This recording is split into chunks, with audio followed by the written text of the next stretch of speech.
House in Alexandria, Louisiana. This is our plantation house. It is 213 years old and the oldest standing structure in central Louisiana. The house, the milk house, and the carriage house is the only thing that was left standing after the Civil War. All the outbuildings were burned. This was a cotton plantation and all the cotton was burned. So all the buildings that are out here were brought in from another plantation, not only to preserve the buildings, but to show you what plantation life is all about. This is the milk house that goes with the Kent plantation. And this is where they brought their milk every day when they got through milking their cows. And they brought it over in a bucket that was made of cypress. Because when cypress gets wet, it swells, so there was no way it would leak. And you take milk and sit it, and cream rises to the top.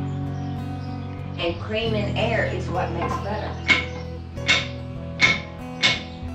So they would churn their butter. Took a while sometimes down here in this humidity, but they finally got it done.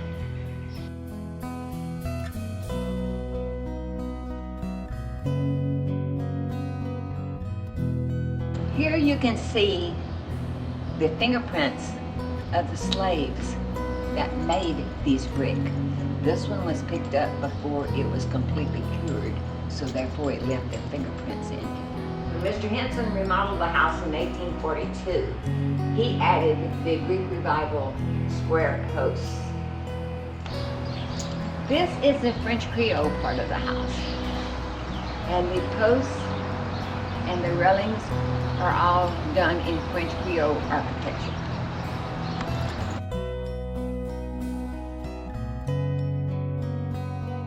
This is a flycatcher that was used back in the early 1800s. Honey or molasses would be poured into here and run down into the bottom. And the cork would be put on the top of it and set on the mound. And that way when the flies came in, they smelled the sweetness and went in and tried to get to it and got stuck and couldn't get out. The lady is Miss Palfrey. She's just a lady of the era, 1840s to 1850s. And you'll notice she has hair covering her ears. It was known as bad etiquette at that time for a woman to show her ears.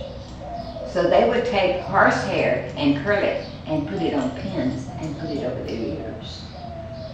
So don't let nobody tell you that there wasn't hair extensions or hair pieces in that day. There wasn't.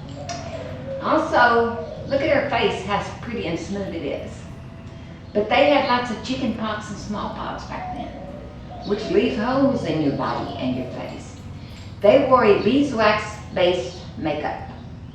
And the beeswax would get into the pores and fill the holes up and make their face pretty until they sit down in front of the fireplace. And then it wanted to melt. So they had to have a fire screen, which they sit between their face and the fireplace to keep their makeup from melting.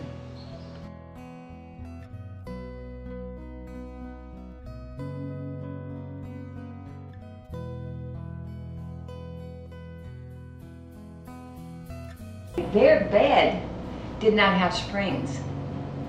It had ropes to hold the mattress up.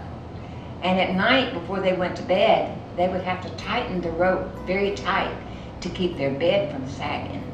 So therefore, they slept tight.